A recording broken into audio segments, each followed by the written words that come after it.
A causa palestina está ben presente en Rianxo. A aprobación por unanimidade dunha moción no mes de maio deixou ás claras o apoio do pobo rianxeiro á autodeterminación do pobo palestino e o seu dereito a vivir en paz.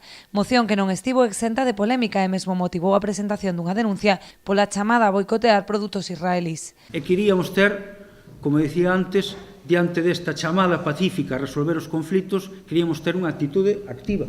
Daí o recurso que daba, que era chamar a que determinados produtos de empresas dun país que exerce a tortura, que nega o dereito a decidir desta poboación, pois a chamada a non consumilos. Como ten pasado no pasado, ou ten acontecido con produtos de Rusia, con produtos ás veces de Venezuela, con produtos ás veces de Serbia, con produtos de moitas nacións que foron sometidas ao boicot.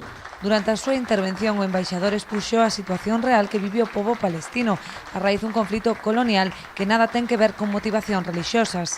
Nosotros en Palestina, el conflicto en Palestina no conflicto religioso, este conflicto colonial y no hay problema con religiosos.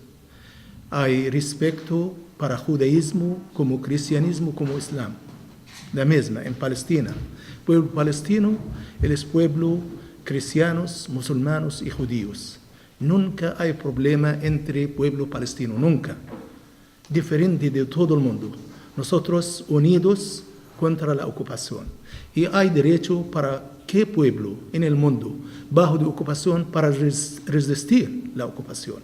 E nosotros tamén resistir a ocupación pacíficamente. Quixo agradecer a Rianxo a súa solidariedade coa causa palestina e agasallou a corporación con 2 libros dun historiador israelí sobre a política errónea do seu Estado. Pola súa banda, o alcalde fixolle entrega dunha figura de Castelao en recordo do pobo rianxeiro.